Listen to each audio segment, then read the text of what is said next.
Muy buenas tardes, ¿qué tal? Gusto de estar acá de nuevo. Buen lunes, buena semana, que tengamos unos días de grandes bendiciones del Señor, especialmente todos los que están con tantas necesidades en este tiempo difícil. Así que por eso buscamos en la palabra, para que la palabra esté con nosotros, nos acompañe, nos enseñe y nos dé fuerzas y sabiduría de Dios, ¿no es cierto? Bueno, después de haber venido de tanto estudio, de los cantos del siervo, de esos capítulos densos de Romanos, y después antes de que veníamos de Eliseo, también una serie bastante larga, se me ocurrió hacer hoy un tema de un día solo, ¿sí? Y hacer un poco un ejercicio, en realidad es lo que hacemos siempre, pero un ejercicio de lectura, en este caso con un texto muy conocido, de lectura despacito, masticándola, rumiando, y sobre todo cuando es conocido, cuando ya sabemos medio de memoria y todo eso, corremos nuestra vista con la capacidad que Dios nos ha dado, corre y avanza rápidamente, y ¿qué decía? Ahí queda, ahí queda. Y después este ejercicio también puede servirnos para enseñar a leer la Biblia. Eso es algo que tengo una carga muy grande, la gente no ha conocido, tanta gente que no ha conocido la Biblia, que nunca la ha leído, la toma, empieza a leer por cualquier lado, ¿sí?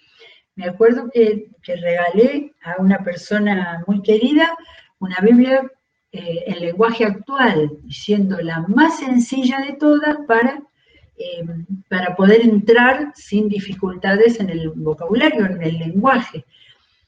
Y me dijo, qué difícil es la Biblia. Digo, bueno, si resulta tan difícil la del lenguaje actual, que está tan sencillo puesto para que se entienda, el problema no era no entender el lenguaje, el problema es que uno abre por algún lado y se encuentra con un mundo que no conoce, ¿no? Por todo lo cultural diferente, porque hace muchos años que fue escrito, y entonces tenemos que desarrollar capacidad para enseñar a leer la Biblia, ¿sí? Quizás tendríamos que trabajar un poco más en eso. Pero bueno, hoy la idea es que miremos un poco a fondo, lo más que el Señor nos inspire y nuestra capacidad nos dé, la de todos los que lo estamos leyendo juntos, con el Salmo 103. Porque si hay un salmo así querido, muy recitado, que se manda mucho en los versículos, que se regalan y que de aquí para allá, sobre todo en algunas partes, corre el peligro, como decía recién, de que uno ya lo lea así, deslizándose los contenidos y perdamos de volver a recibir vez tras vez palabra fresca, ¿no? Lo que se le llama palabra fresca. He leído que este salmo, que dice Salmo de David en las Biblias, pareciera ser el de una persona anciana, que recorre su vida y que da gracias a Dios por todas las cosas que han recibido. Y entonces me acordé de una persona de hace muchísimos años, más de 40 estoy segura, de la Iglesia del Centro, que era una señora muy mayor, bajita, que todos los años pedía, una vez por año, no me acuerdo si era en diciembre, pero más o menos siempre en el mismo tiempo, de pasar al frente y leer el Salmo, no, decir de memoria el Salmo 103, que no es corto, tiene 22 versículos, y sin embargo ella, que seguramente tenía muy poquita preparación, jamás habló en público, nada, pero su gozo y su disfrute era pasar al frente y decir con su vocecita, era muy grande, por lo menos para mí en aquel momento era muy grande, recitar el Salmo 103. Eso, yo creo que todos los que estuvimos en aquellos años, no nos vamos a olvidar más de ese fervor por la palabra de Dios. Pero nosotros estamos 40 años después, en el tiempo que todo pasa, que los mensajes corren y que tenemos muy poca capacidad de profundizar, ¿no? Así que vamos a ver qué encontramos en este salmo para que nos ayude a volver a leerlo como si fuera la primera vez. Y pararnos y detenernos y ver si podemos encontrar divisiones y si podemos, si hay algún tipo de estructura. Bueno, todos diríamos que es un salmo de alabanza, ¿sí? Empieza con alaba y empieza con una frase y termina con la misma frase, ¿sí? Eso es otra cosa. La mirada desde así, alejándonos un poco como para reconocer. Si nos quedamos con que es un salmo de alabanza, por esa pequeña mirada nos vamos a equivocar, porque como en toda la Biblia siempre hay mucho contenido, y en los salmos también, hay salmos que tienen una sola orientación, un solo tema, pero hay otros que tienen un montón de cosas que hacen que podamos hacerle algún tipo de reconocimiento de división, ¿sí? Y también vamos a ver si encontramos la característica que hemos visto en la poesía hebrea de los versos paralelos, donde en el segundo verso se repite lo mismo que en el anterior, con otras palabras, como para reforzar, ¿sí? Muy bien. Alaba, alma mía, al Señor, alabe todo mi ser su santo nombre. Dice alaba alma mía, ¿sí? Termina diciendo alma mía. Y en el segundo versículo de vuelta dice alma mía, ¿sí? Entonces acá lo primero que podemos pensar es que acá hay un diálogo. Hay un diálogo de nuestra alma al Señor. Y fíjense que en la segunda línea dice, alabe todo mi ser su santo nombre. Está diciendo exactamente lo mismo, ¿sí? Que dice en el primero dice alma mía y después dice todo mi ser, ¿sí? Comprensión antigua, si fue escrito por David es una de las pocas fechas de la Biblia que tengo claras. El reinado de David, más o menos en el año 1000 a.C., ¿sí? Entonces, y en ese tiempo había comprensión de que el ser interior, ¿sí? Alababa, no era solo la mente, sino era decir, bueno, que toda mi persona, no usaban la palabra persona, me parece, en aquel entonces, pero que toda mi persona tenga una actitud de alabanza. Tema para nuestra alabanza en el tiempo de oración, ¿sí? De sentir que sale todo mi ser hacia el Señor. Dice el 2, alaba alma mía al Señor. De nuevo, y no olvides ninguno de sus beneficios. No olvides ninguno de sus beneficios. Bueno, está hablando de todo el ser y ahora apela a la memoria, que es parte de todo el ser, ¿sí? Que la memoria esté clara con todos los beneficios. Y después, en el 3, y vamos a ver hasta dónde va, enumera los beneficios. Eso está buenísimo. Señor, gracias por todas las cosas que me das. Si toda la oración es esa, nunca paramos y nos dimos cuenta de lo que dice este salmo como guía para la adoración. Mis beneficios son, y entonces poder enumerarlos. A ver qué hace acá siendo anciano o no. Dice, en el 3, Él perdona todos tus pecados. Los leo todos, a ver hasta dónde van. Él perdona todos tus pecados y sana todas tus dolencias. Él rescata tu vida del sepulcro y te cubre de amor y compasión.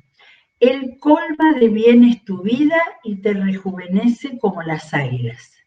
6 beneficios, ¿sí? Aunque quizás podríamos ver, pero no, hay otro, hay otra onda en lo que viene después. Así que, ¿cuáles son los beneficios? Perdona todos tus pecados, sanidad espiritual. Sana todas tus dolencias, sanidad física.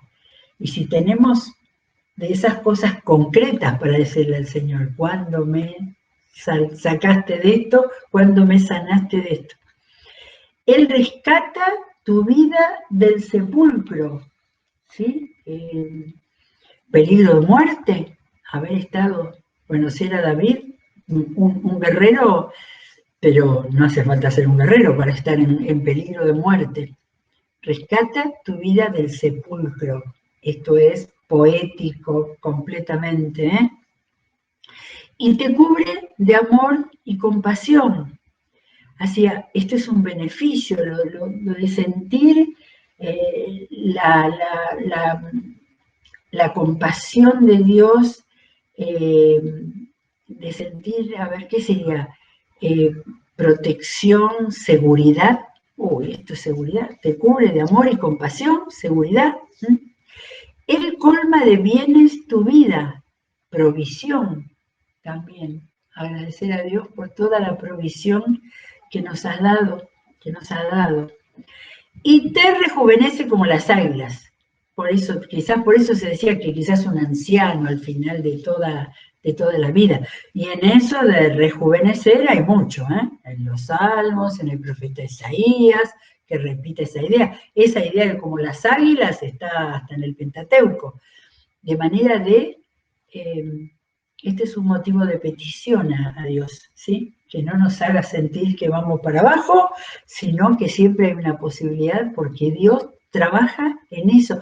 Esto está en la lista de beneficios. Así que perdón, sanidad, rescate, protección, provisión, y lo de rejuvenecerse como las águilas quizás podría ser sanidad psicológica también, ¿sí?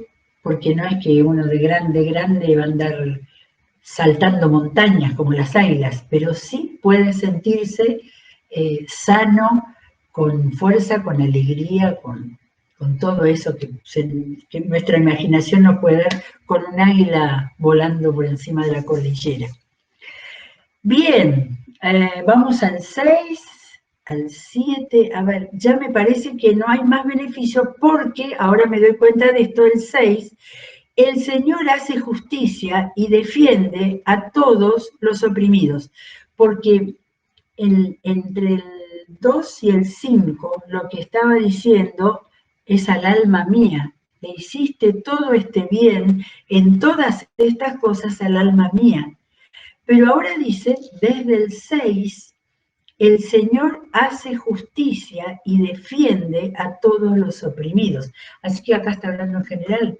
Y como el pueblo de Israel tenía conciencia de pueblo, entonces acá aparece otro beneficio de Dios, pero para defender a los oprimidos.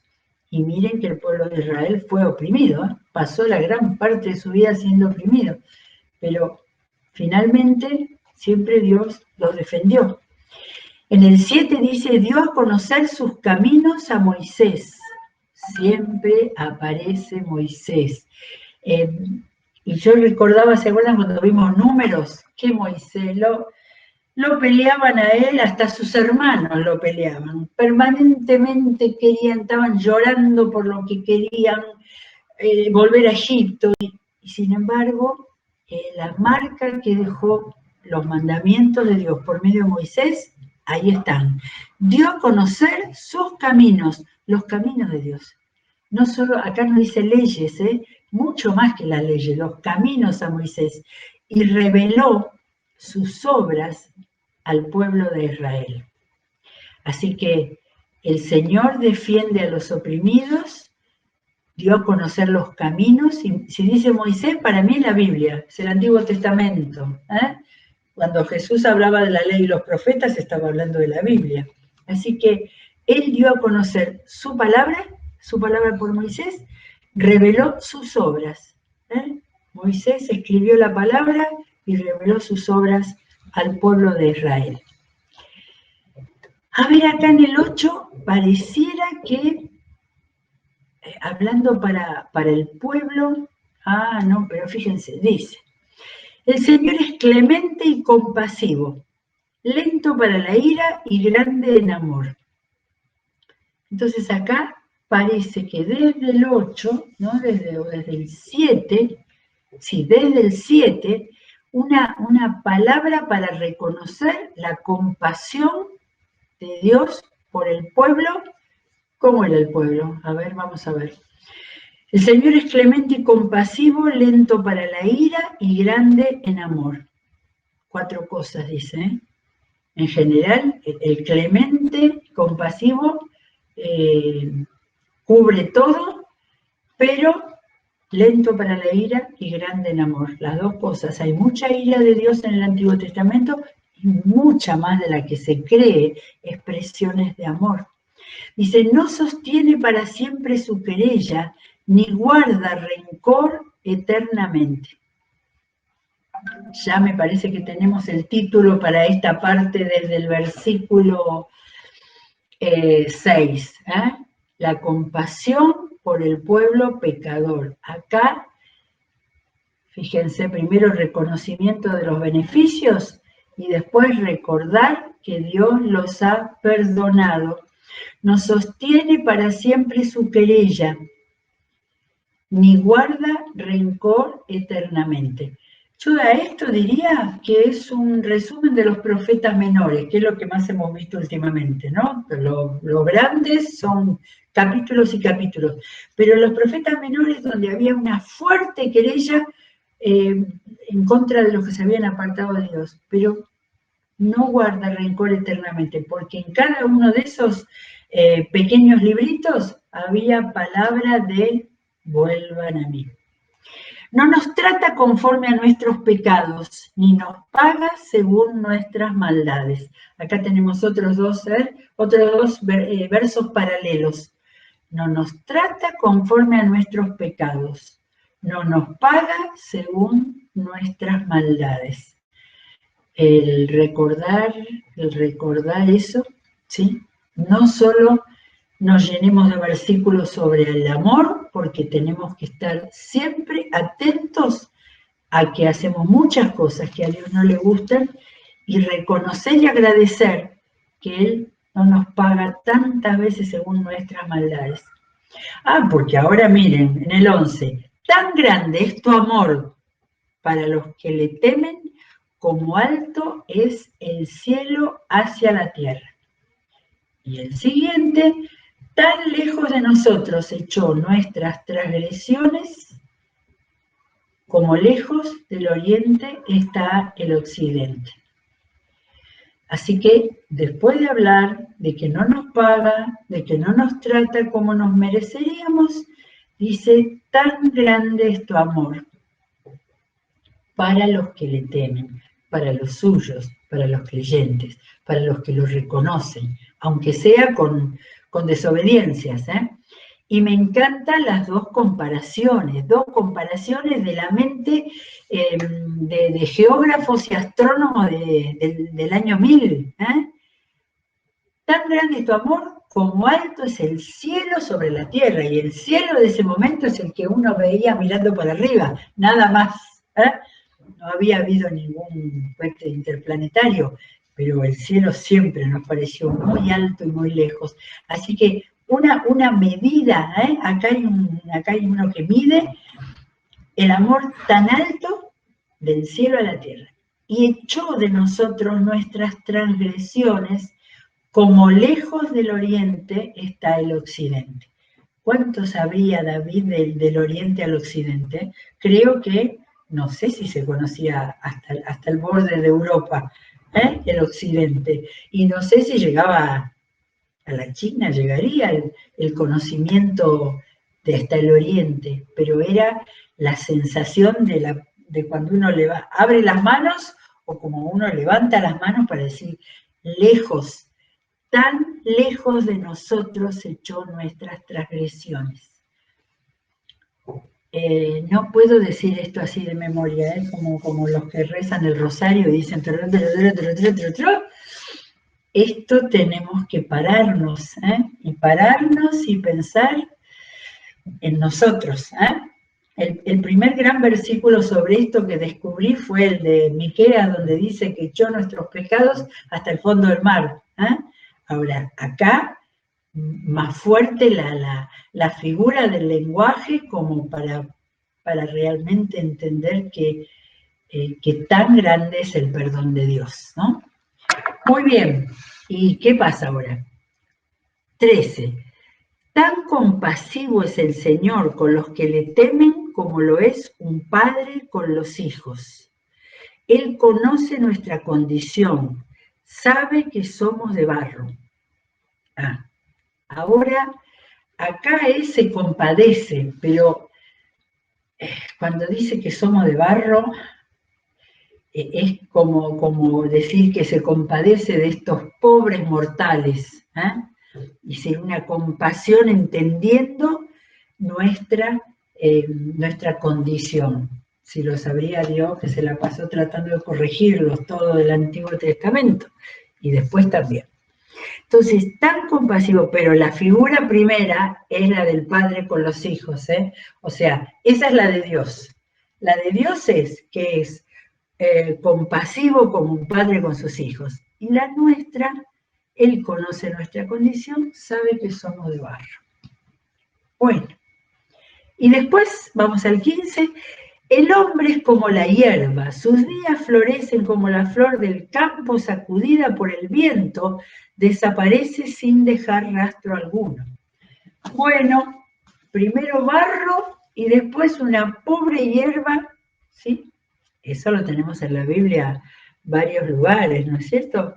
Está en Primera de Pedro, lo habla también Job, me parece que está en otro lado más también eso de... Pero sí Pedro, sí recuerdo en la primera carta de Pedro. Esa es nuestra realidad.